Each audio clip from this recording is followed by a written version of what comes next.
Olá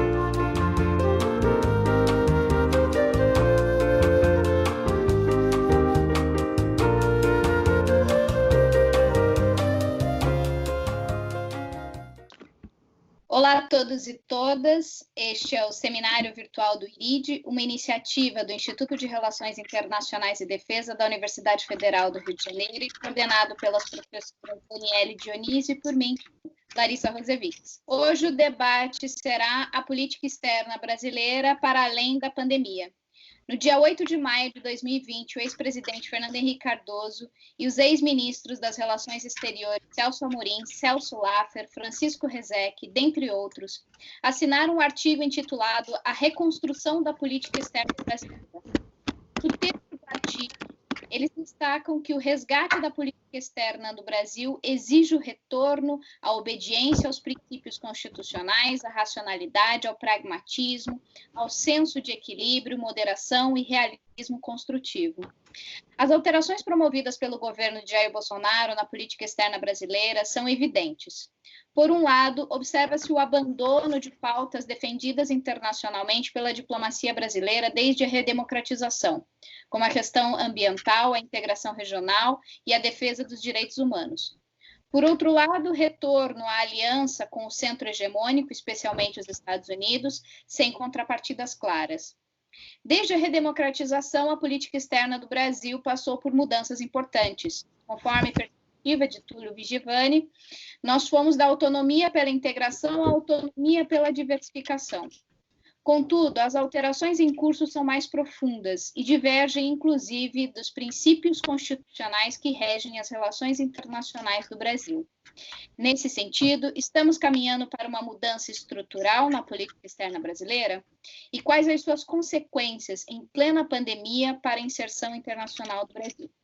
Para tratar da política externa brasileira, convidamos hoje a professora Tatiana Béranger, professora adjunta de Relações Internacionais da Universidade Federal do ABC e coordenadora do Observatório de Política Externa e de Inserção Internacional do Brasil. O professor Pedro Cunca Bocaiúva, professor adjunto do Núcleo de Estudos de Políticas Públicas em Direitos Humanos da UFRJ e responsável pela disciplina de Ética e Relações Internacionais na graduação de RI. E a professora Flávia Guerra, professora adjunta do Instituto de Relações Internacionais e Defesa da UFRJ. Para começar, eu peço que cada um dos professores se apresente, faça as suas primeiras impressões sobre o tema, e para isso eu vou pedir para que a professora Tatiana, tudo bom? Inicie e seguimos com a professora Flávia e o professor Pedro. Passo a palavra, então, à professora Tatiana. Olá, primeiramente gostaria de agradecer o convite do IRID, dizer que é uma honra e um prazer, né, estar com vocês, com a professora Larissa, a professora Flávia, o professor Pedro, mesmo que à distância, né, a tecnologia tem nos ajudado a seguir com o nosso trabalho também de pesquisa e de reflexões, né, e então nós vamos sentindo um pouco a importância, na verdade, deste tema, né, e das ciências sociais também, para o enfrentamento da própria pandemia e para a gente pensar as alternativas, né, e o que está por vir.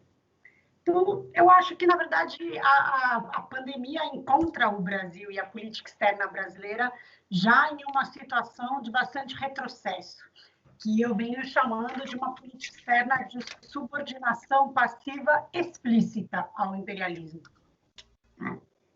Então, aquilo que a gente viu desde da crise do impeachment no Brasil, que apareceram, né, críticas, de certa forma, à política externa, acusando ela de ideologia ou de partidarização, na verdade, elas representavam interesses de classes, né, que colocavam em marcha, então, o posicionar o Brasil nessa subordinação passiva. E entram muitos pontos nisso, né? Mas acho que, sobretudo, essa relação, digamos, mais especial com o governo Trump, né? E pautas que atentam contra algo que o Brasil tem uma tradição na sua política externa, que é a defesa do multilateralismo, né? Então, seja ele no âmbito econômico da OMC, mas também, e aí no que vai sendo chamado já no governo Bolsonaro, que acho que daí esta talvez seja a mudança, né? A subordinação passiva, ela já vem pós-golpe, é esse reposicionamento que nos explica muito o que levou ao golpe, mas ela entra nesse momento da explicitação por uma aliança também discursiva e que vai sendo muito clara na pauta antiglobalista. E o que ela tenta muito, que acho que é importante da cartas dos ex-ministros e do ex-presidente Fernando Henrique Cardoso, contra a soberania brasileira. Né? Contra a soberania e a própria escolha do seu projeto de desenvolvimento. Acho que é muito visto na questão da base de Alcântara. Então, essas são as questões que a gente já se encontra. Né? E aí, quando a pandemia chega ao Brasil, em vez de um regresso disso, uma atenção de que as saídas podem ser multilaterais, de que seria necessário, né, investir em cooperação, contar com o apoio de médicos, de especialistas, dos equipamentos que viriam de outros países, especialmente da China, o que a gente viu né? Então, essa subordinação passiva e a relação que o Brasil estabelece com os Estados Unidos hoje se coloca no centro do que é a disputa da política internacional, que é uma disputa entre os Estados Unidos e a China. O Brasil acaba, né, o brasileiro perde muito com as manifestações que a família Bolsonaro e o próprio ministro das Relações Exteriores fazem em relação à China, né? Porque era necessário muita habilidade para conseguir ter acesso, né, aos medicamentos e aos equipamentos que viriam da China, já que a gente vai falar também por uma competição mundial em torno desses bens, né, necessários para combater a pandemia. Então, a gente está assim, no sentido oposto ao que poderíamos estar de uma inserção internacional que possa contribuir, né, para remediar os efeitos que são gigantes da crise da pandemia, sobretudo por uma crise sanitária, na qual as vidas estão ameaçadas, e, em segundo lugar, pela crise econômica e política que a situação vai agravar e tem agravado no Brasil e no mundo. Então, eu acho que esses são os pontos aí de partida que a gente tem para refletir e para pensar. Tá certo, muito obrigada, Tatiana. Passa a palavra, então, à Flávia Guerra, por favor. Boa tarde a todos, obrigada pelo convite, Larissa e Daniele, professor Cunca, professora Tatiana. Eu diria que, bom, eu acho que a gente teve a ideia de fazer esse seminário por conta da publicação do manifesto do Fernando Henrique e de ex-ministros de Relações Exteriores.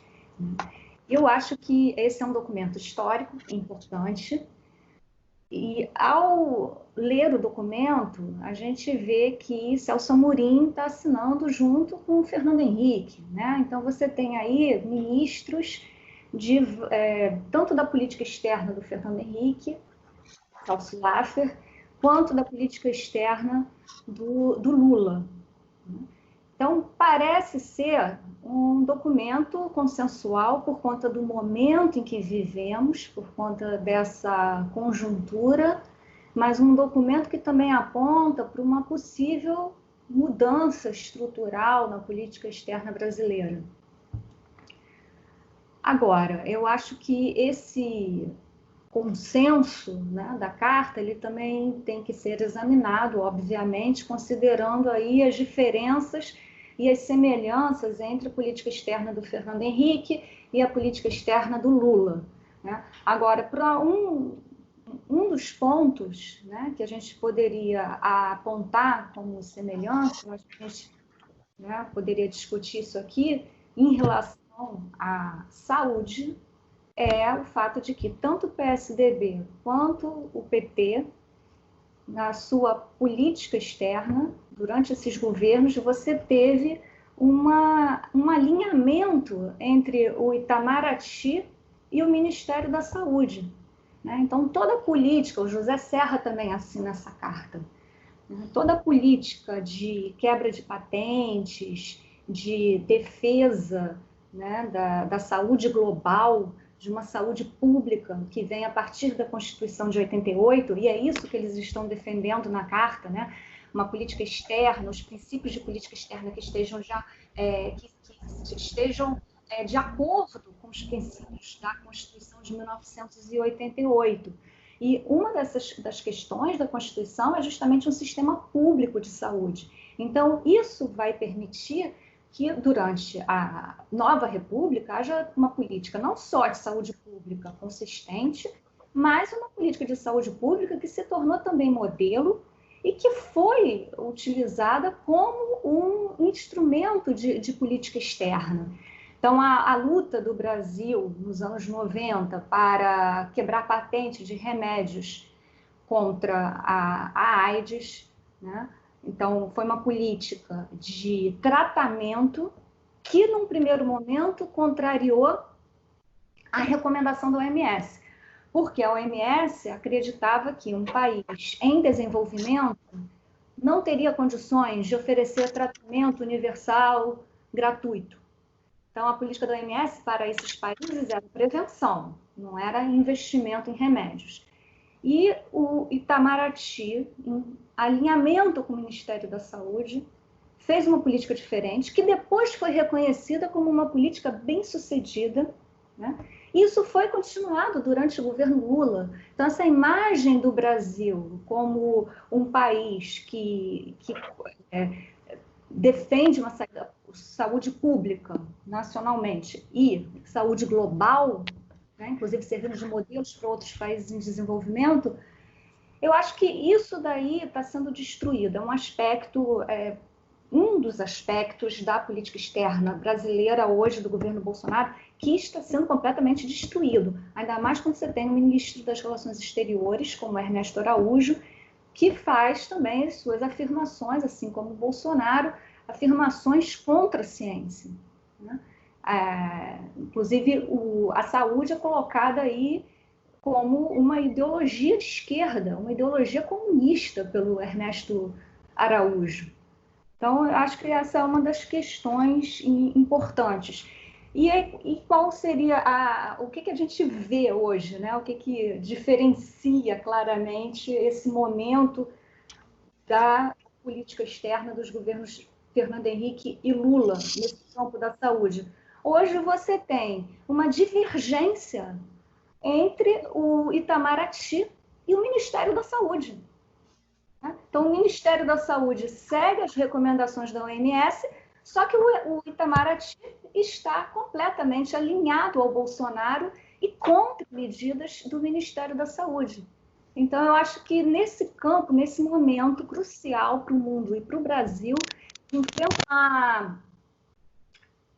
simplesmente é muito preocupante que a gente tenha alguém no Itamaraty que minimiza o vírus, né? E um Ministério da Saúde completamente acéfalo neste momento. Bom, depois eu teria mais coisas para comentar, mas vou parar por aqui. Tá bom, obrigada, Flávia. Eu vou passar a palavra, então, ao professor Pedro.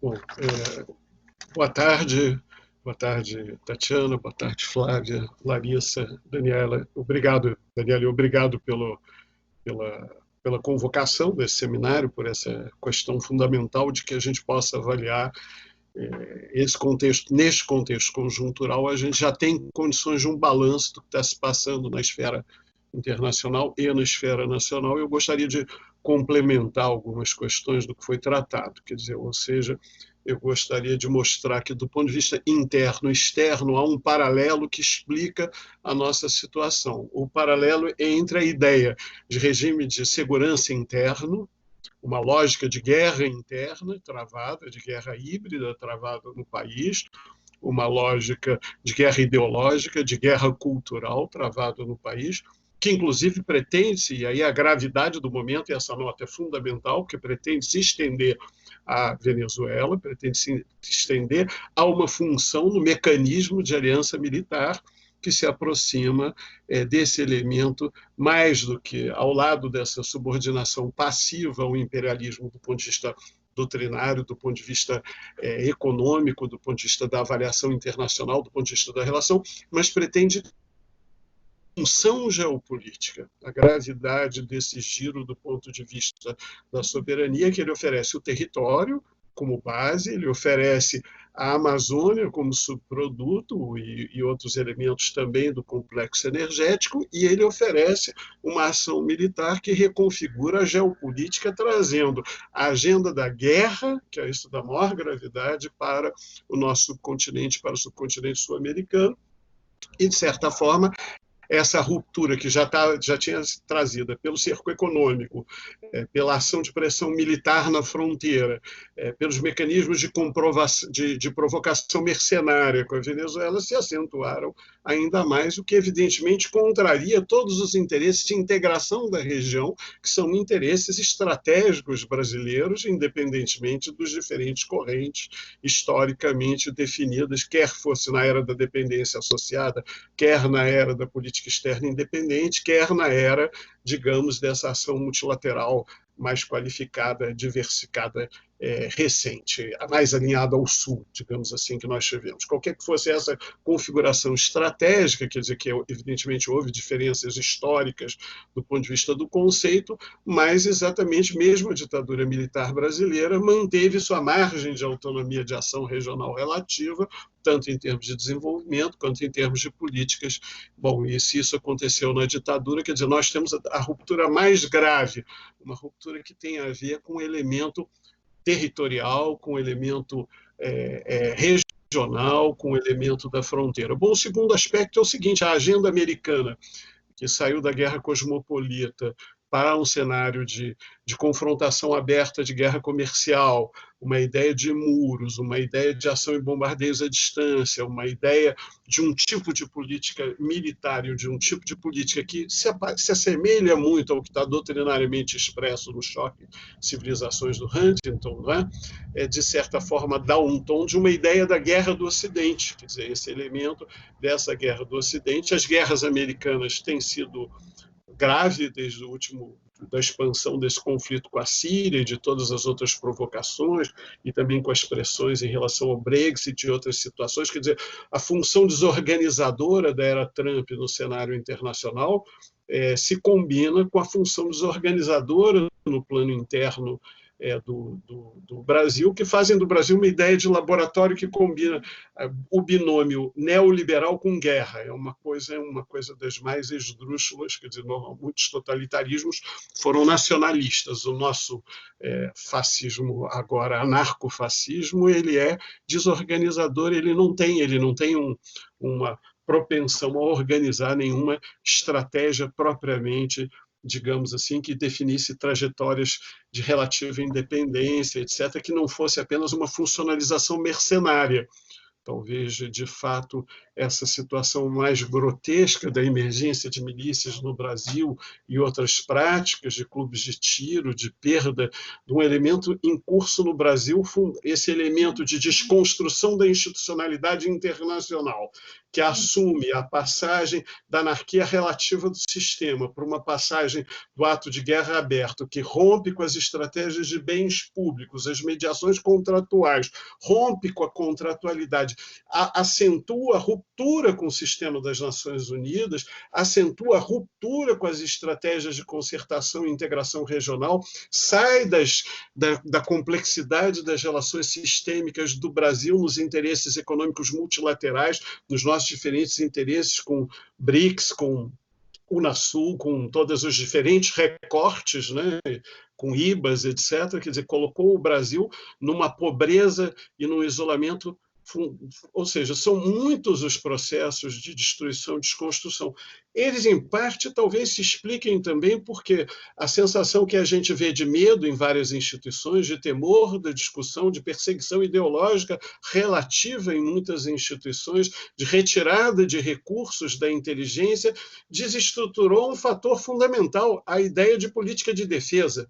Quer dizer, nós, na realidade, o que isso significa? Um país que tinha uma construção de política de defesa, cujo centro era a manutenção de determinadas características de não nuclearização da região, de não trazer e não introduzir os conflitos que vulnerabilizam a região e que tiram o protagonismo brasileiro da integração como uma nação que faz o realismo estratégico da paz, quer dizer, que é diferente de um idealismo da paz. O Brasil fez uma ação estratégica e tem conseguido trabalhar muito bem durante anos em certas contradições e atuando ativamente naquilo que faz parte de um poder relativo que tem muita força, que é o papel da diplomacia. E, nesse sentido, o próprio Itamaraty tinha uma função, digamos, que é parte da nossa cultura liberal e de Estado, né? A construção da fronteira brasileira, outros interesses. O Itamaraty joga um determinado papel, mesmo que num ethos conservador como burocracia,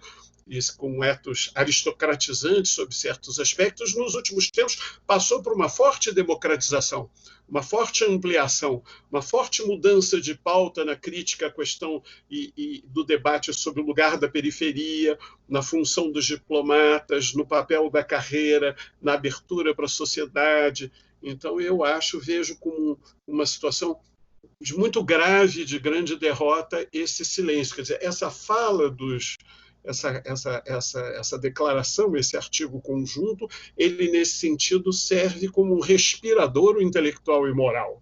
E acho que também para os cursos de RI. Os cursos de RI precisamos, nesse momento, e aí eu não sou especialista como vocês no nível de especialidade de atuação científica e técnica, quer dizer, eu lido com essas questões da pandemia e lido com outros temas a partir do problema territorial, a partir do conflito das cidades, a partir da agenda de guerra e de mercado nas cidades, quer dizer, minha temática está ligada ao mundo das cidades, mas, objetivamente, liquidar com potencial de cooperação internacional na área médico-sanitária, onde nós temos excelência estratégica via Fiocruz, onde nós temos função e protagonismo internacional em ciência e tecnologia, é um outro golpe, quer dizer, são elementos que desarmam e afetam, ou seja, além da destruição do SUS, nós tiramos a ferramenta que permitia, até o Mandetta, que não é uma pessoa que é do campo progressista, é uma pessoa que do campo não é mais conservador e mesmo de forças privatistas, dizia, olha, eu estou trocando, eu já pago o equivalente e já recebo na exportação de soja o que eu gasto com insumos para a indústria químico-farmacêutica. Quer dizer, o Brasil vai para uma minoridade, e aí de novo acentua os aspectos colocados pela Tatiana, e os aspectos de morbidade política que estão presentes nesse discurso, mas que tem uma chave, a chave smithiana. Ele tem a chave do ethos da guerra.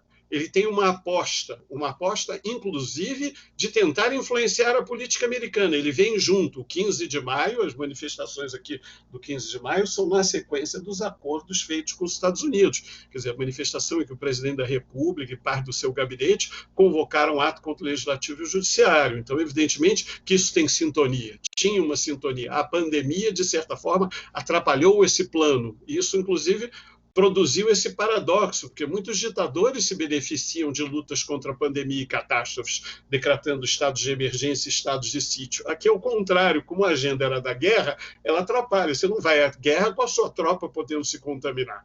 Você não vai à guerra se você não puder pôr as pessoas mobilizadas como bando para impor, não é, o controle e impor uma determinada regra e sem respaldo patriótico. Não é? Então, ao contrário, o patriotismo agora é a defesa da vida e, de certa forma, isso trouxe um grande contraste. Eu não sei se a minha introdução era um objetivo um pouco de complementar as falas nessa direção, de mostrar como esses elementos que já estavam em jogo, cara, a pandemia mudou a qualidade das ameaças, eu ainda não falei dela, quer dizer, na realidade falei de como o Brasil se encontrou nesse ethos da guerra não é? E do medo que estão caracterizando e coadjuvando a extrema-direita americana, e não é à toa que existe uma coisa chamada olavismo, existe uma doutrina que tem determinadas características cujo centro é travar uma guerra cultural, uma guerra intelectual, e aí, de fato, inteiramente subordinada nessa lógica passiva e mimética, e mais ainda, se considerando como parte do centro.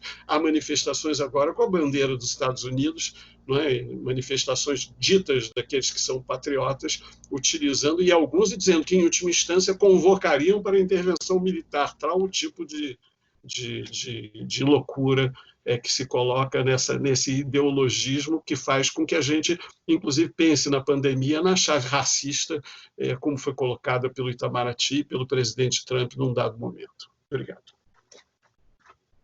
Agradeço a fala do professor Pedro. Eu acho que assim, as três falas elas vão num sentido da gente repensar algumas questões, dentre elas a própria questão do multilateralismo, né? Eu acho que assim, existe uma crise do multilateralismo que ela foi causada pelo próprio líder do sistema, né? Os Estados Unidos. A gente tem evidenciado essa crise com a questão da OMC, com as críticas que ele tem feito recentemente à OMS, também com relação à própria ONU, né? Agora, a crise do multilateralismo não significa que o multilateralismo ele deixa de ser um instrumento interessante para os países em desenvolvimento, para os países periféricos, inclusive enquanto uma agenda anti-hegemônica, né? Só que a gente tem percebido aí um afastamento do Brasil da agenda multilateral, né? No final do mês de abril, o governo brasileiro não participou da iniciativa mundial entre os líderes globais e a OMS na produção e distribuição de tratamentos para lidar da pandemia, né? Então, eu queria colocar para vocês, dentro dessa ideia, né? Claro que vocês se sintam à vontade, inclusive, para elaborar algumas das questões que já foram apresentadas, mas também para a gente poder pensar como que a participação do Brasil nos fóruns multilaterais, ela contribuiu para uma inserção internacional do Brasil nas décadas de 90 e principalmente aí no início do século XX, né, do século XXI, e quais são as consequências desse afastamento sistemático promovido pelo governo atual, levando em consideração a questão também da Covid-19. Para a gente seguir a ordem que a gente já estava, eu abro a palavra, então, para a Tatiana. Aí a Tatiana pode fazer as suas considerações, depois a gente passa para a Flávia e para o professor Pedro. Certo, vou começar pela última parte que você nos coloca, né, a falar um pouco sobre qual foi a atuação do Brasil. Acho que a Flávia tocou um pouco, né, e a gente pode pensar nisso. O Brasil ele fez grandes contradições. Para mim é muito marcante uma diferença entre o governo FHC e o governo Lula, né? Mas há alguns pontos mesmo, né? Eu acho que assim, é muito marcante porque a representação de classe, a posição do Estado brasileiro na estrutura de poder internacional era bastante distinta. Tanto é que o FHC ele antecipa a adesão do Brasil ao regime de propriedade intelectual. Mas, para fazer jus e poder aplicar o sistema de saúde e em face da crise que o HIV representava para o mundo naquela época, o Brasil vai ser um representante, um articulador da quebra de patentes. E isso eu acho que faz, a representação, assim, é aquilo que a gente vê, né, do Brasil se colocar enquanto terceiro mundista ou, né, enquanto um líder dos estados dependentes. Então, automaticamente, por ter o seu peso, isso vai dar uma certa credibilidade, né, e um papel importante para o Brasil, que ele se mantenha. E depois a gente vai ver no governo Dilma o Brasil conseguir várias presidências da FAO, da OMC e etc. Mas ele veio um pouco nessa trajetória, né? Depois vários painéis na OMC. O que eu estou querendo dizer? Você tem uma subordinação, mas você tem aspectos conflitivos, pontuais, que foram muito importantes e que foram vindo dessa posição mesmo, de uma posição de defesa de direitos humanos básicos, né? De igualdades e do tratamento desigual e diferenciado, assim, né? Então, que é um princípio, né, importante quando a gente está falando de Estado de dependência dentro do capitalismo. E como o Estado brasileiro é um Estado continental, né, com uma indústria importante, ainda que num processo de desindustrialização muito forte, né, mas ele consegue ter um peso e ganhar, digamos assim, fazer algo que, de uma forma, se espraia para os outros estados. Então, no caso, assim, há um tipo de cooperação que o Brasil fez também dentro da OMC africana. Isso repercutiu depois na principal iniciativa, que foi o multilateral, né, da política externa dos governos Lula, que foi o Fórum IBAS. O centro do Fórum IBAS era, de fato, a questão da saúde, né? Então, esta relação da forma como ela se coloca. Tanto é que a gente fala muito dos BRICS, da importância dos BRICS com formação do novo banco, do arranjo de condições, né? Dos blocos que se apoiam e que ainda tem mesmo que se mantinha, né, pelo menos, mesmo no pós-golpe no Brasil, era a cooperação na área de saúde entre os 5 estados do agrupamento BRICS. Então, veja, a gente tem uma tradição, tem uma luta importante, uma marca que tem tudo a ver com o que era o projeto do SUS, que é um projeto de saúde global, mas que eu diria que é uma marca de um estado dependente liderando esses demais estados, assim, né, e conseguindo ganhos nesse tratamento desigual. E é por isso que eu acho que se perde muito, né? Você faz uma subordinação pacifista, você tem que adaptar a agenda dos Estados Unidos, ter o melhor vassalo, né? Com nenhum ganho, nenhuma recompensa, né? Nem em relação a isso, perdendo essa grande tradição. E eu diria que o que está em crise, né? Assim, as pessoas falam que está em crise multilateralismo. Bom, as instituições criadas e lideradas pelos Estados Unidos, mas o multilateralismo pode ser muita coisa, né? Inclusive fora dessas esferas, a gente pode pensar muito daquilo que pode acontecer. Então, a marca, acho que do Brasil defender o multilateralismo, se a gente voltar na história, né, é a igualdade entre as nações, né? E é acusar, né, o que os estados imperialistas fazem, que agrava, né, o processo de desigualdade. Então, os governos Lula tiveram como marco isso, entrar dentro das organizações internacionais. Então, vamos entrar na OMC, vamos entrar com uma coalizão, G20. E essa coalizão não vai aceitar, né, a imposição dos Estados Unidos e da Europa de liberalização unilateral, que eram essas as propostas, né? Isso se reflete, o Brasil vai negar a ALCA e retardar o processo de Mercosul e União Europeia, né? Tentando reposicionar. E aí você tem uma mudança de classes sociais aqui, né? Você sai de privilegiar uma burguesia compradora nos governos FHC para fortalecer e posicionar, né? Na verdade, é dirigido por uma burguesia interna brasileira. Isso faz com que o Estado brasileiro vá ter muito mais força e espaço que eu chamo de margem de manobra no cenário internacional. Não é uma política externa independente, né?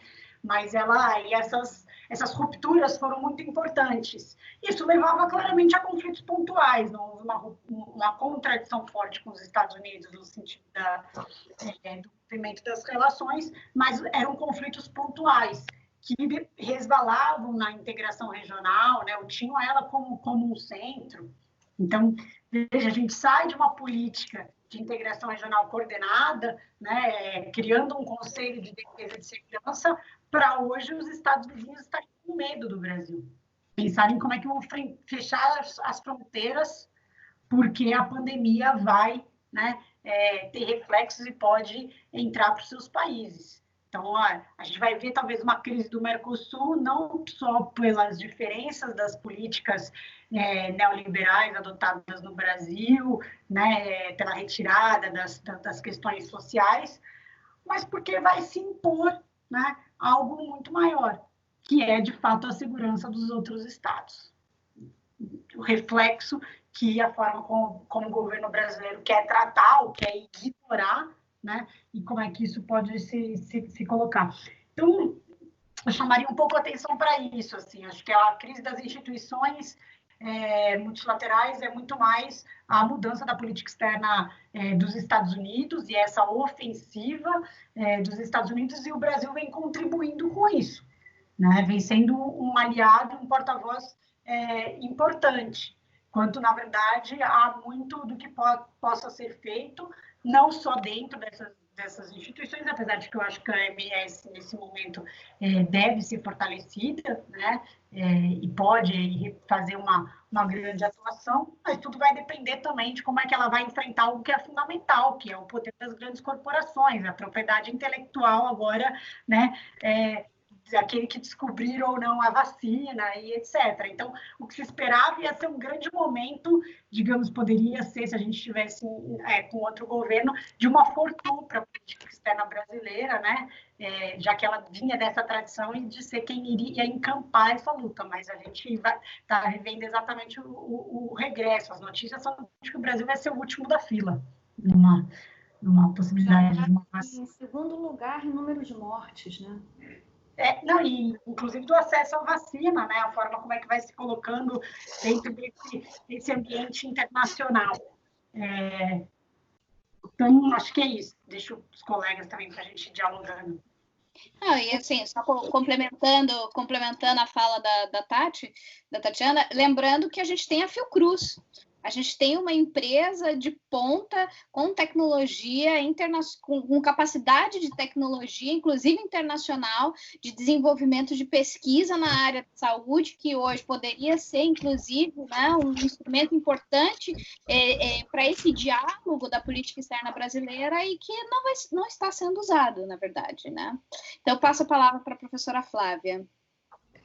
Eu gostaria de comentar aqui alguns pontos da Tatiana, do Cunca, e também colocar outras questões relacionadas ao discurso, né, do Ernesto Araújo e a política externa brasileira.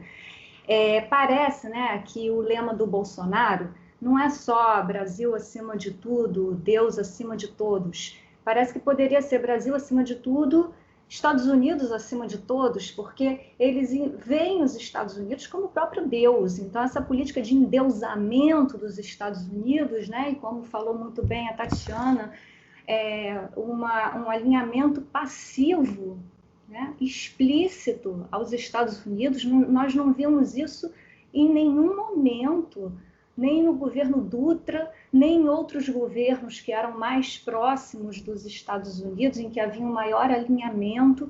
Então, isso realmente é inédito. Agora, a questão que o Cunca colocou, né, a destruição de uma ordem internacional e também a destruição do próprio Estado brasileiro.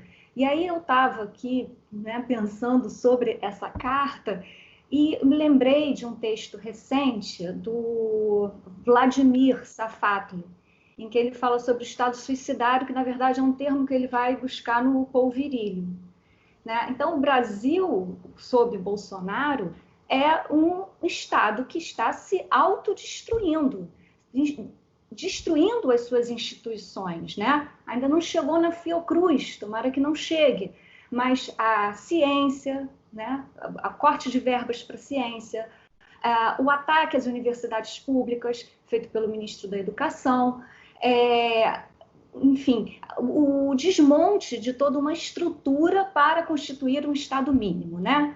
Política do Paulo Guedes. Então, aí você tem essa destruição. Agora, na política externa, é quase como se a gente pudesse dizer também que é uma política externa suicidária, porque ela não só tenta destruir todo um legado de política externa que, como muito bem colocou a Tatiana, né? Apesar das diferenças entre Fernando Henrique e Lula, você tem alguns princípios aí que são contínuos, né? São contínuos.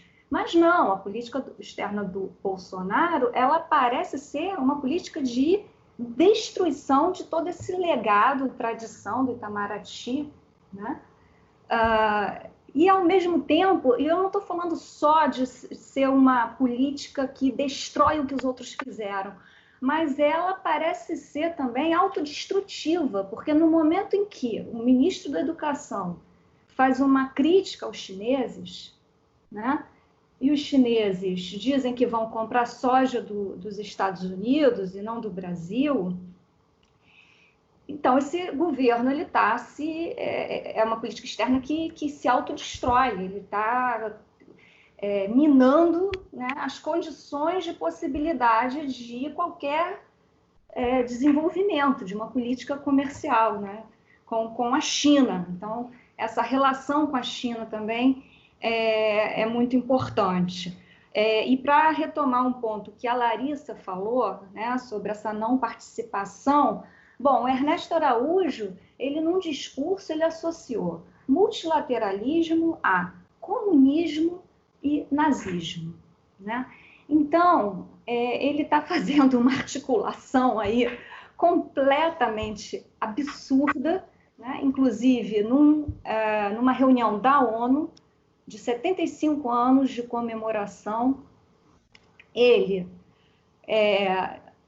né, dá a entender que essa ordem internacional liderada pela ONU é totalitária, quer dizer, então o multilateralismo agora ele é associado a comunismo, nazismo e totalitarismo.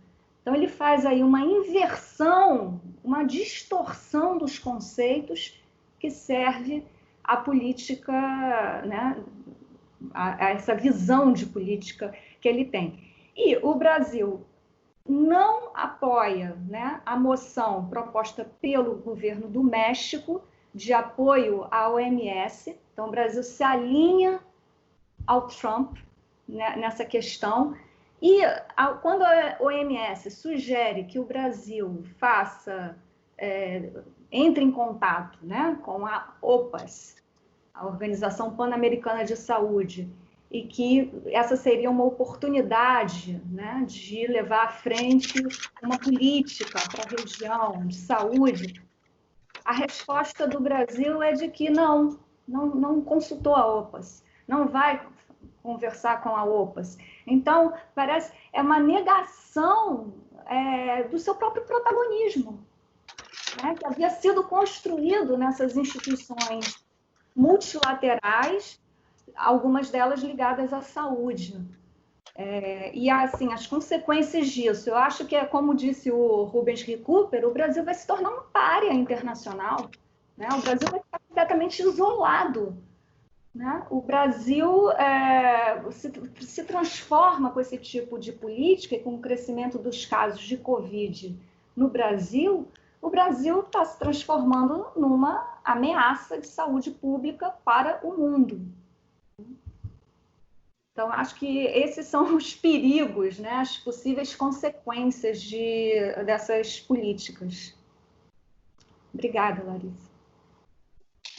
Obrigada, Flávia. Passo, então, a palavra para o professor Pedro. Bom, eu fiquei pensando aqui, quer dizer, em talvez a gente situar elementos estruturadores e conceitos significativos para entender o que se passa. Primeiro, o elemento constitutivo de todas as lógicas discursivas chama-se negacionismo. Negacionismo é um elemento fundamental em relação à memória, em relação à cultura, em relação aos fatos, em relação aos eventos. Quer dizer, o mundo das fake news ele está alicerçado e se relaciona com a crise de representação e com a direita da produção de uma lógica e de um sistema de verdade cujo centro é a negação destrutiva, e para isso, inclusive, tem que calar e cercear as vozes, para isso tem que colocar robôs, para isso tem que massificar, para isso tem que atacar, para isso tem que restringir, para isso tem que golpear para sustentar um conjunto de elementos que buscam alguns arquétipos, não é? Buscam alguns referenciais ideológicos e outros elementos que se ligam, inclusive, a elementos mórbidos presentes, elementos mórbidos que são elementos materiais, né? Os elementos da crise financeira, os elementos do desemprego, os elementos da pandemia, os elementos das diferentes lógicas de guerra, guerra às drogas, guerra à China, guerra comercial, guerra, então, o segundo grande elemento, portanto, se liga a essa pulsão, a essa dinâmica mórbida, a essa dinâmica de valorização e a ruptura que foi travado no fato de você ter...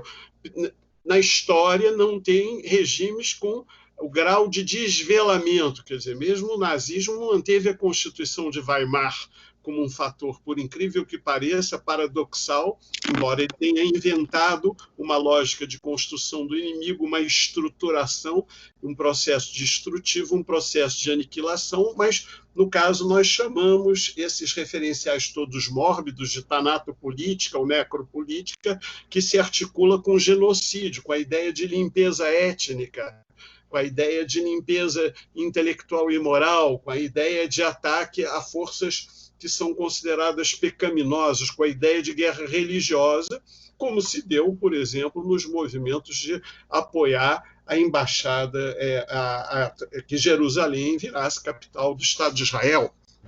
Ou seja, assumir essa ideia de uma guerra santa, essa ideia de uma cruzada, esse discurso religioso. Esse discurso religioso ele se alicerça com outros elementos, que são uma afinidade transnacional constituída em ambientes. A gente estudava Davos, Porto Alegre, ambientes transnacionais econômicos, G7, G8, G10, G20, mas a gente não estudávamos as lógicas de disputa, digamos assim, que vinham nas dinâmicas empresariais, transnacionais, da OCDE, etc., mas no estudo e na pesquisa dos processos ideológicos de composição de grupos, de uma certa articulação global das direitas, e nós não pensávamos no Brasil como um centro disso. O Brasil buscando essa referência, constituindo esse elemento, e constituindo esse elemento nessa longa duração que eles chamam de dimensão mítico-política, e, na realidade, traz a aberração fundamental, que é um presidente que defende a tortura. Quer dizer, nós, então, evidentemente, a partir disso daí, alguém que defende a tortura, que defende que o presidente da República foi alguém que, anos atrás, disse que tinha que ter matado pelo menos 30 mil pessoas, e, por exemplo, que o Fernando Henrique devia ser eliminado, só para dar um exemplo, não é, de por quem estamos governados com continuidade, não é sem continuidade, não é, os encontros com Curió, todos os elementos, a posição em relação às terras indígenas, a posição em relação aos negros, etc. No plano internacional, talvez o mais aberrante, característico de tudo isso que nós estamos conversando, está na desproteção aos brasileiros e brasileiras no exterior, quer dizer, a maneira como apoiou o governo Trump na expulsão de brasileiros, quer dizer, a lógica criminosa de colaborar com políticas terríveis desenvolvidas na administração Trump relativamente a colocar em universo carcerário e criminal e penalizador e a populações que estavam em contexto de legalidade, semilegalidade ou em busca de solução e alternativa pela migração nos Estados Unidos. Quer dizer, eu diria que a gente tem, em uma série digamos assim, eu quis mostrar essa articulação entre os elementos conceituais que a gente pode falar e os elementos, digamos, intelectuais e morais e os atos, os gestos concretos de desproteção a brasileiros e brasileiras. Quer dizer, isso, com a pandemia, com a justificativa e essa opção na contramão da visão sanitária, da visão médica, da visão técnico-científica ou dos acordos em torno do estado de emergência sanitário, significa o quê? Significa uma passagem ao ato de violência que forçar um contexto de negação da pandemia. Quer dizer, ou seja, o negacionismo, então eu digo assim, essa categoria do negacionismo, ela chega ao ponto de negar a catástrofe. Ora, é a mesma negação que se deu em relação aos crimes ambientais, ao incêndio da Amazônia, quer dizer, há situações que nós estamos vivendo de dinâmicas catastróficas. Nós não vivemos mais situações traumáticas. Claro que agora tem uma mudança de qualidade. Nessa mudança de qualidade, que é esse giro biopolítico, esse giro na biosfera, isso que vinha também no debate climático, né, que também acompanha o nosso Ministério do Meio Ambiente, então, Ministério da Cultura, Ministério do Meio Ambiente, Ministério das Relações Exteriores, e agora o Ministério da Saúde, Ministério da Justiça, quer dizer, o controle da Polícia Federal, que cuida das nossas fronteiras, quer dizer, a ideologização e o trabalho ideológico com as Forças Armadas, essa mudança de qualidade de um governo que é tutelado do ponto de vista militar, apoiado por bases milicianas e que, de certa forma, se imiscui na autonomia de todas as coisas, destruindo o Estado de Direito. Nesse sentido, é uma retomada em nova chave do Chile. Quer dizer, o Brasil está se tornando potencialmente um laboratório síntese de uma experiência traumática terrível para a humanidade. Bom, se vai durar muito tempo, nós não sabemos, mas o resultado, nesse momento, está sendo medido pelo aumento e incremento da luta contra o isolamento. Quer dizer, o que é central hoje no Brasil e no mundo? É a compreensão que é preciso ganhar tempo em relação à violência da transmissão e do contágio da Covid. A negação disso, e aí eu quero colocar que houve hoje uma segunda nota, né? A gente hoje está diante de uma nota que saiu no dia 18 agora, que complementa, que é com Paulo Sérgio Pinheiro, Paulo Vanucci e a Comissão Arnes, que nesse momento lançou uma nota também falando do limite da irresponsabilidade e do desgoverno. Quer dizer, estamos numa situação de irresponsabilidade, numa situação que define um contexto que, do ponto de vista, eu vou concluir, já que eu sou professor de ética em relações internacionais, quer dizer, o conceito de moralidade dos Estados exige a soberania como lógica e atributo realista nas relações internacionais, o direito internacional exige respeito aos contratos e condições para o exercício, e o direito são formas objetivas, inclusive do poder dominante do capital e das lógicas de propriedade, quer dizer, se torna um estágio pária, inclusive ante o sistema internacional capitalista, ante as regras do jogo do poder, só restando o quê? A função coadjuvante, né, nesse papel negacionista e bélico, quer dizer, o que isso trará, que aposta isso configura, né? Então, talvez seja uma aposta que esperasse que, nas eleições americanas, o Trump tivesse que recorrer à guerra na Venezuela como um fator, e retorno, então, a esse tema, porque a expulsão dos diplomatas, essa posição bélica de expulsão dos diplomatas de um país vizinho, em função de um manejo estratégico de condições de agravamento, junto com essa posição de reconhecimento de um governo que não existia, que não foi eleito, nem teve base, por mais contraditória e problemática que seja a situação venezuelana do ponto de vista de temas importantes, é fundamental essa nota, ela tem inclusive a característica e a sobriedade de chamar a atenção para isso, pessoas inclusive que são ideologicamente contrárias ao regime da Venezuela, que são contrários, ou seja, ela denota exatamente um elemento de quebra da autodeterminação, e aí, de novo, me associo a essa ideia de que há um horizonte, mas não é qualquer horizonte de classe, porque o horizonte globalista pode ser um horizonte de classe. A China pode manter o capitalismo vivo. A China é um agente do novo capitalismo. As corporações transnacionais também. Quer dizer, é uma posição facciosa nas possibilidades estratégicas de uma determinada via de capitalismo. É uma aposta de colocar o Brasil como instrumento de uma inflexão numa leitura totalitária, que muitas vezes o próprio Trump é cauteloso em relação a ela, o que nos coloca num aventureirismo irresponsável absoluto. Bom, e do ponto de vista interno tem sido criminoso, porque vai na contramão dos prefeitos, dos governadores, etc. Quer dizer, nunca foi tão assustador. O que sustenta isso? O que sustenta isso, evidentemente, é o braço militar. O que sustenta isso é o negacionismo, quer dizer, o que sustenta isso é impor um regime de medo, o que sustenta isso é, evidentemente, uma deformação que foi feita do ponto de vista judicial, político e comunicativo, que foi chamado aqui o tema do golpe.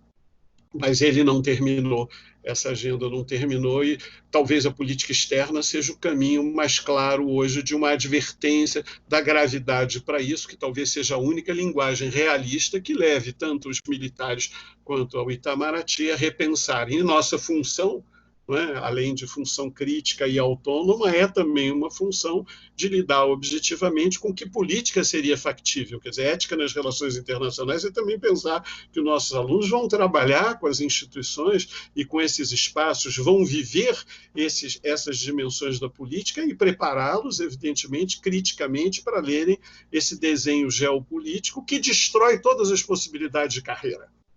Nesse momento, destrói todas as possibilidades de crescimento, de potência, do que seria uma agenda estratégica que daria ao Brasil um protagonismo na cena internacional que ele perdeu completamente. Nós somos não seríamos, somos um pária neste momento.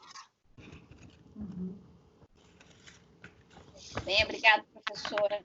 Professor Pedro, acho que a gente já pode ir, então, para as nossas considerações finais, né? Colocar as nossas pontuações finais. Eu passo, então, a palavra para a professora Tatiana para fazer as suas considerações finais sobre as questões que a gente levantou aqui, que a gente pôde debater, né? Bom, pegar um pouquinho desse gancho que o Pedro apontou aqui no final sobre os tipos de capitalismo, o que é que a gente está falando. Eu acho que essa subordinação passiva explícita, do ponto de vista das classes sociais, ela dirige, né, e ela representa os interesses de uma fração que é o capital externo no Brasil. Por isso a dependência, né, essa subordinação passiva explícita se coloca. Vejam, todas as mudanças, desde a Lava Jato, do próprio golpe, eles vão ou prendendo parte da burguesia brasileira, né, ou ela vai mesmo adotando, em nome da agenda contra os direitos trabalhistas, na expectativa de uma certa competitividade. Isso mostra muito a fraqueza político-ideológica, né, uma crença, uma expectativa de que a competitividade vai ser maior diante desses fatos, mas toda a agenda, o que a gente vai vendo é, de fato, um capital internacional cada vez mais sendo favorecido. Então, quando a gente fala que o Estado e a política externa está aliada e subordinada aos Estados Unidos, não é algo do que está daqui para fora, mas é o que a gente vai permitindo do de fora atuar aqui dentro. Né? Essa é a dependência, a possibilidade do capital externo se tornar hegemônico numa formação social. Né? A gente pode lembrar os clássicos da dependência, né, para pensarmos esses elementos. E, diante disso, não cabe outra questão, né, e aí como é que isso foi articulado? Eu cito aqui o Armando Boito Júnior dizendo que a gente vive uma situação, né, de fascistização no Brasil, um neofascismo, né, e ele tem tudo a ver, aqui pelo aporte teórico do Nikos Poulantzas, com um papel fundamental que se torna uma classe reinante da classe média, alta classe média brasileira, e aí representada tanto por altos funcionários públicos do judiciário, né, até de militares e etc., mas também para um setor social que vai, né, cada vez mais aí com essa nova pequena burguesia, altos salários e etc. E você constrói esse processo, veja. Esse processo, eu acho que indica também que a alta classe média, ela também tem nela um americanismo. Ela também aceita, né, enquanto modelo de vida. Então, a gente vê, na verdade, a disputa que parecia de Fla-Flu, vai para Cuba ou vai para Miami, ela é a ideologia das classes brasileiras. Não é uma simples ideologia político-partidária. Né? Mas... Agora, na crise da Covid, vai para a Suécia, né? Ou vai para Cuba, vai para a China, vai para a Venezuela, né? Para onde o impacto está menor, onde há política que isso vai se colocar. E isso vem claramente com isso, com as exclusões. Veja, o fascismo é um tipo de uma política nacionalista, né? Agora, ela sempre vai excluir uma grande parcela da população. Ela vai dizer o que é, né? Então, assim, ela não tem nada de soberania, né? E esta é a contradição. Eu acho que é o regime político que a gente tem que analisar. e ver o quanto ele se coloca nesse momento. E, curiosamente, acho que o momento em que a gente vê tudo isso, que é o que é a gravidade, né, é que a gente está falando, normalmente, de uma crise econômica internacional de 12 anos, né, de 4 décadas de neoliberalismo, né, então, com todos os desmontes e ataques aos direitos dos trabalhadores, acho que o Brasil vai vivenciar um neoliberalismo 2.0 bastante agressivo nisso, né, com a disputa entre dois estados fundamentais, Estados Unidos e China, né, e os Estados Unidos tentando se recompor, uma contraofensiva, e quem ele precisa para se recompor é o Estado brasileiro, que aí é o que pega. Veja, o sentido do golpe no Brasil é a mudança da política do Brasil com a Venezuela, né? E o reposicionamento, essa subordinação, é o Brasil ser o ator na região em nome dos Estados Unidos, né? Os Estados Unidos não precisam vir para cá fazer o trabalho sujo, porque o Estado brasileiro pode fazer a seu serviço, a seu mandato.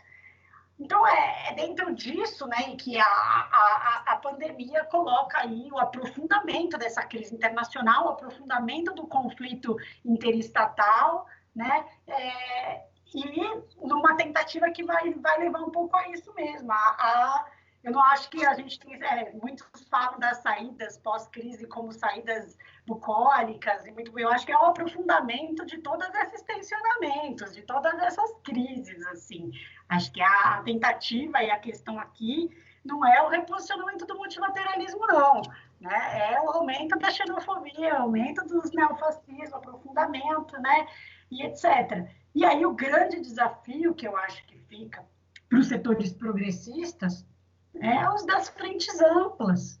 O que a gente vai fazer, o que a gente vai apoiar, como é que a gente vai aproveitar as contradições.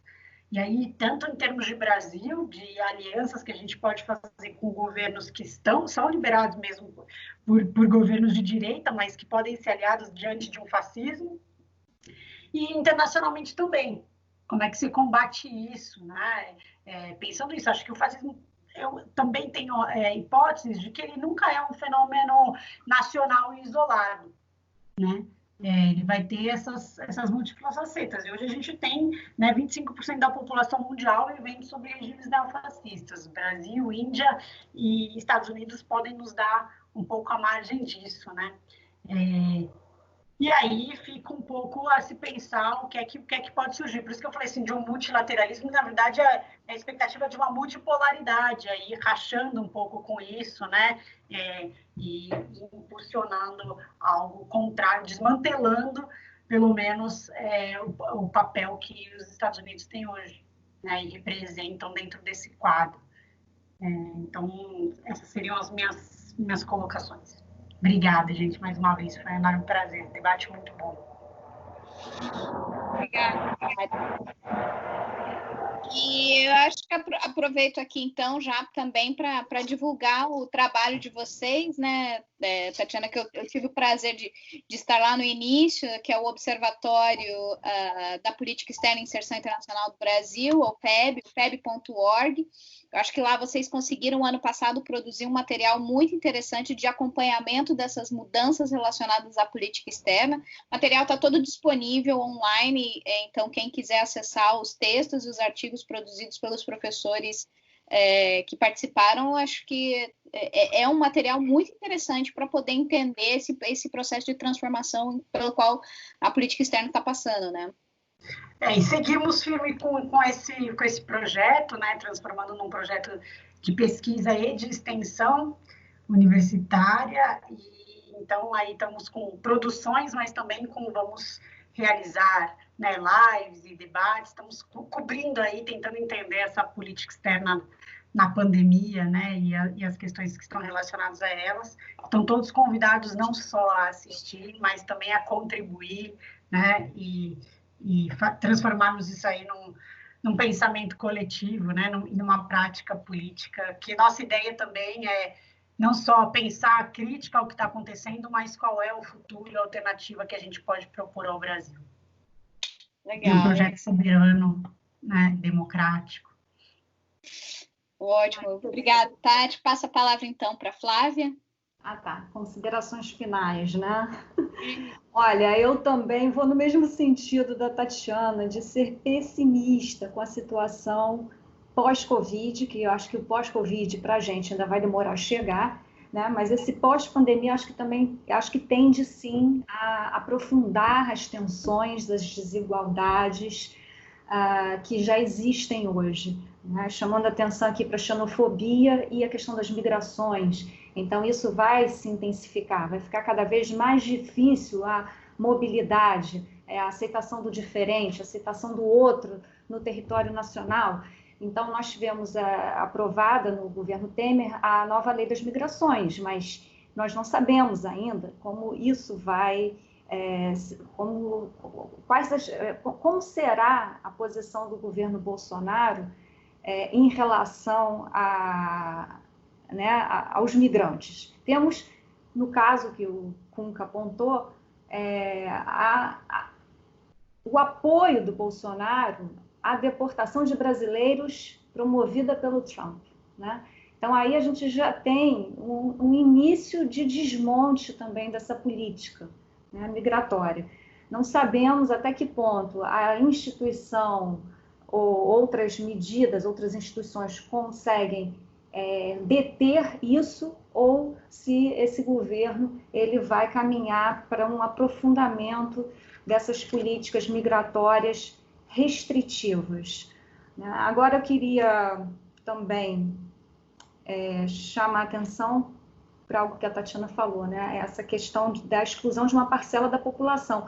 Eu acho que uma das tendências, e aí eu estou sendo, obviamente, bastante pessimista, é justamente essa destruição do Estado brasileiro, constituição de um Estado mínimo, destruição das universidades, destruição do sistema de saúde, porque a política do Bolsonaro, né, isso não é dito claramente, mas o que ele quer impor ao Ministério da Saúde, tanto que 2 ministros tiveram que sair, né, foram exonerados, a política que ele quer implementar é a de extermínio, é de imunidade de rebanho.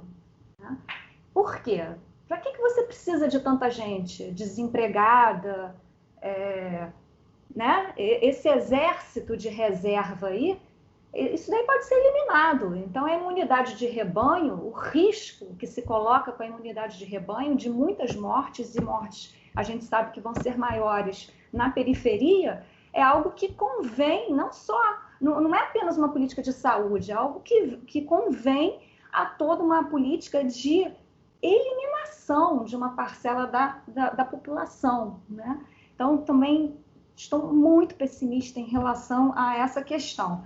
Bom, e para finalizar, só retomando um pouco o manifesto, né, que foi o motivador do encontro, eu queria lembrar que eu vi uma nota hoje em que parece que ex-ministros da Defesa estão já produzindo uma nota contra, né, a participação dos militares em qualquer tipo de medida que seja antidemocrática, qualquer tipo de ação antidemocrática. Então, além do manifesto que o Cunca citou, além do manifesto de ex-ministros de Relações Exteriores, também tem agora em poucas horas, teremos o manifesto dos ex-ministros da Defesa, e o Celso Amorim também está assinando, né, esse manifesto. Bom, a política do Ernesto Araújo, né, e as falas do Bolsonaro vão também no sentido de que, novamente, né, retomando, precisamos nos abrir para a presença de Deus na política e na história, né, isso foi dito claramente pelo Ernesto, quer dizer, implicitamente, abrir a política externa também para Deus. Bolsonaro falou de uma regeneração da política externa, essa tentativa, né, de destruir tudo que foi feito antes, porque isso não teria colocado o Brasil numa boa posição. Quer dizer, a boa posição parece ser para eles, né, a posição de pária no sistema internacional.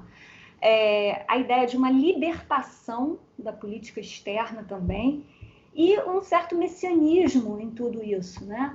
vamos, enfim, conduzir o Brasil a um ponto ótimo, a um lugar onde sempre deveríamos ter estado.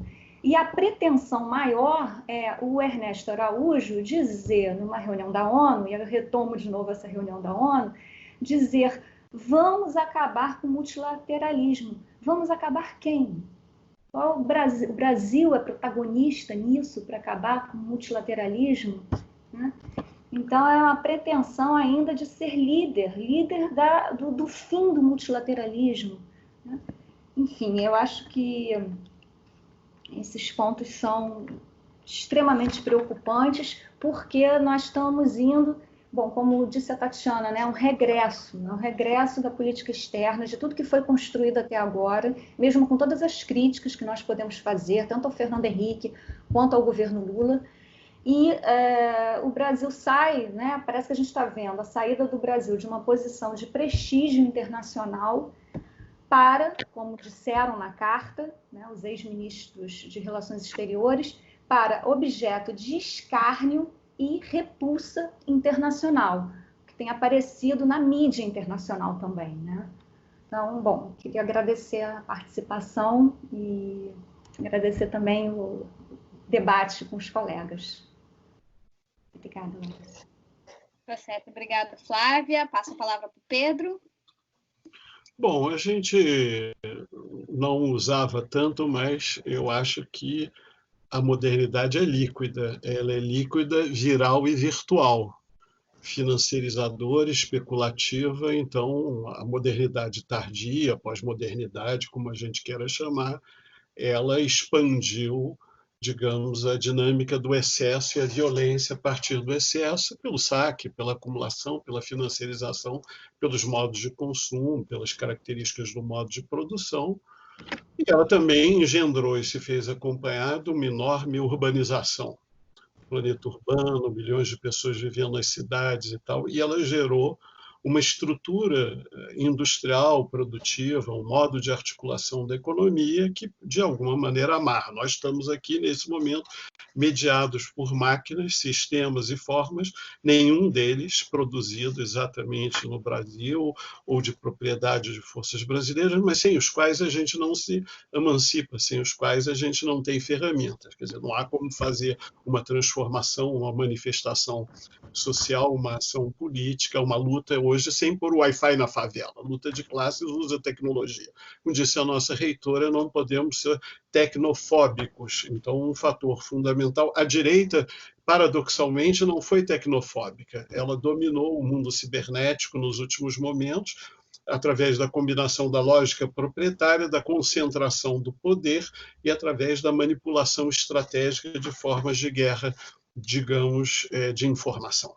Então, a gente tem um terreno complexo que eu chamaria o mundo tecnológico, o mundo cibernético, o mundo da propriedade intelectual, o mundo de enormes desigualdades, o mundo da divisão do trabalho, o mundo da economia política do capital, com os seus efeitos contraditórios e que a gente vai ter que enfrentar, o mundo urbano que a gente tem que alimentar milhões de pessoas no mundo. O Brasil é um país hiperurbanizado e nós, evidentemente, vamos ter que pensar em redefinições ambientais, produtivas, tecnológicas, etc., para pensar na segurança alimentar do Brasil e do mundo.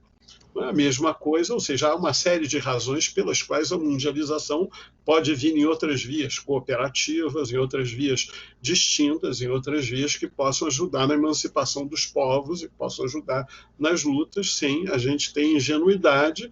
E, para isso, quer dizer, a autonomia relativa dos estados e dos países e o Estado de direito no plano nacional ainda constituía impossibilidades, digamos assim, de liberdades negativas, possibilidade de algum exercício de proteção social, de assistência e de segurança, que, como foi dito pela Tatiana, vem sendo desconstruídos em grande parte no processo atual e contemporâneo, em que a gente tem a destruição do welfare, a destruição do Estado planejador, mas não é assim no mundo todo. Quer dizer, nós temos duas dinâmicas, a dinâmica do modo mais ocidental, mais fragmentado e destrutivo, e essa dinâmica que está se dando na Ásia-Pacífico, uma outra dinâmica, que são duas economias. Quer dizer, enquanto nós estamos aqui num capitalismo que não faz mais revolução passiva, a China faz uma revolução passiva pelo alto.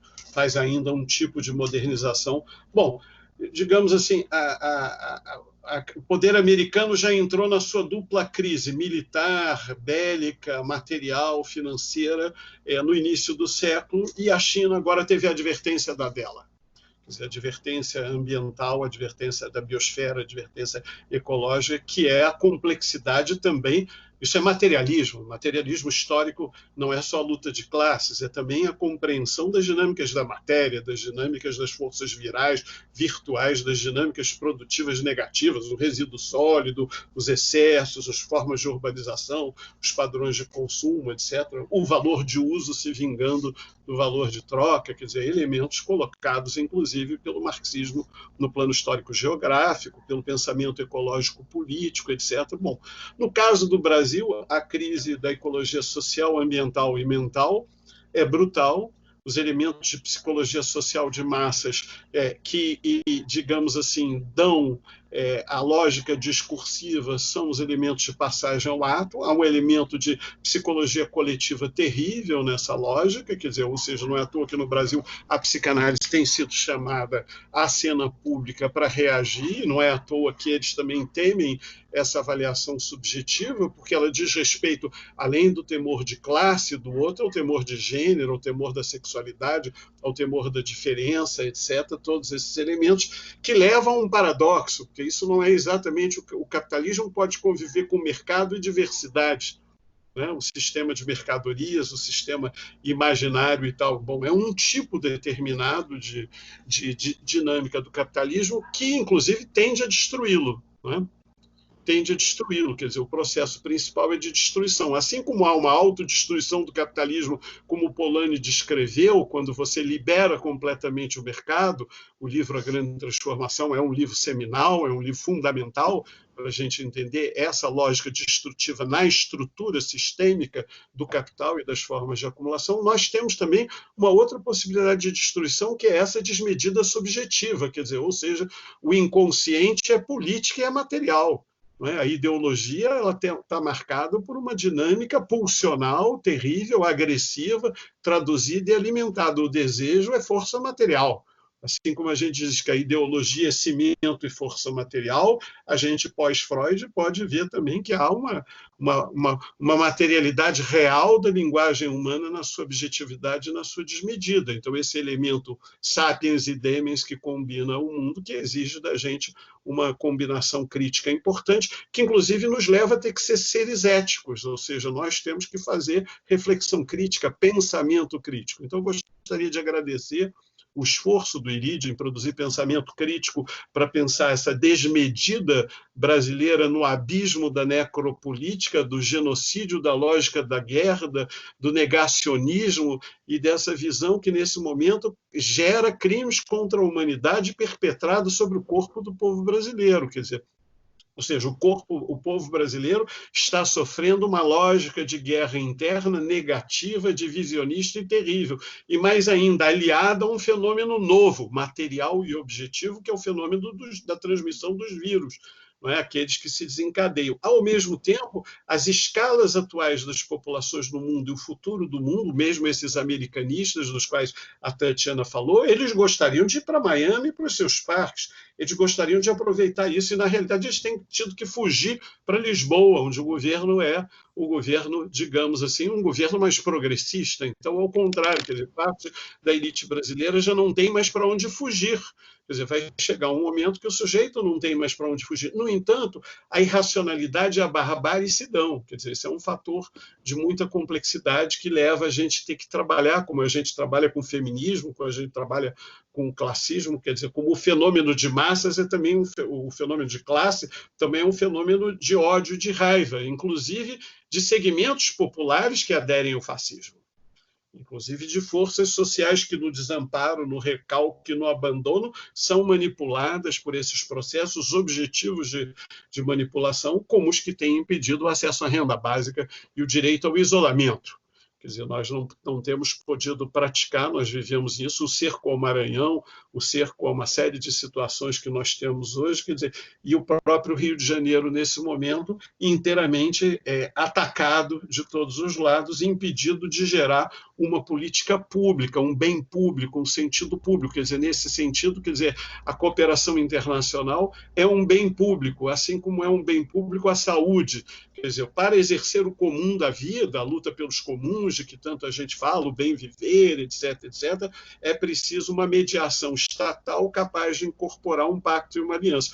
E escapando ao que foi dito pela Tatiana, digamos assim, do autoritarismo capitalista que vai levando a restrições e pode levar a múltiplas passagens. Quer dizer, nós estamos na pior das disjuntivas. A ideia é se vamos ter um governo fascista plenamente militarizado, formal e disciplinado, ou vamos ter o anarcofascismo dos bandos, não é? Como se as Sturmarbeiterungen, as tropas de assalto, os bandos estivessem à solta.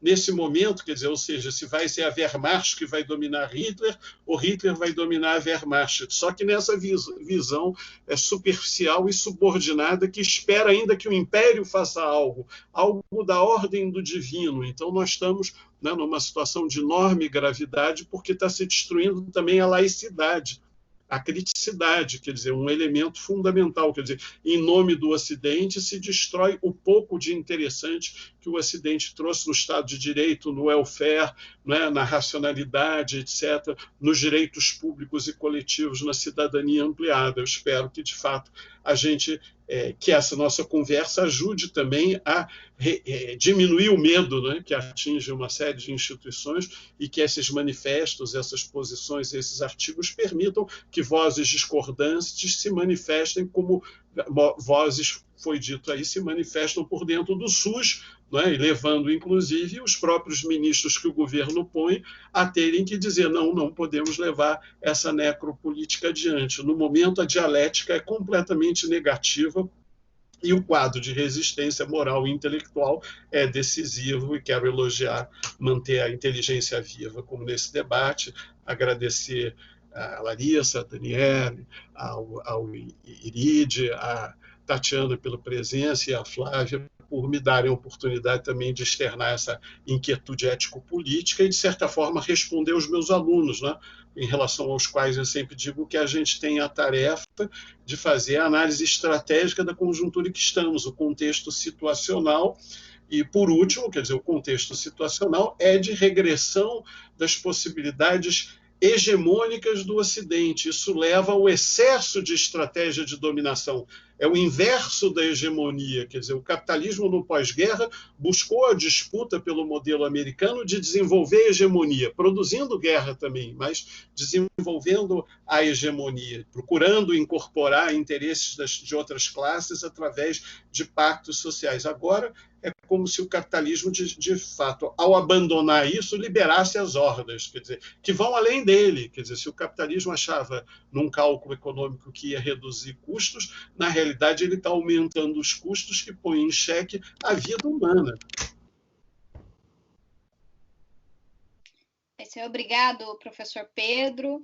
Então, chegamos aqui ao fim de mais um seminário virtual do IRID. Eu quero agradecer aos professores pela participação e reforçar que esse debate é possível graças às pesquisas desenvolvidas nas nossas universidades, nos nossos institutos de pesquisa, que são públicos, gratuitos e de qualidade. Até o próximo seminário do IRID. Tchau, tchau, pessoal. Tchau, tchau. Muito obrigado.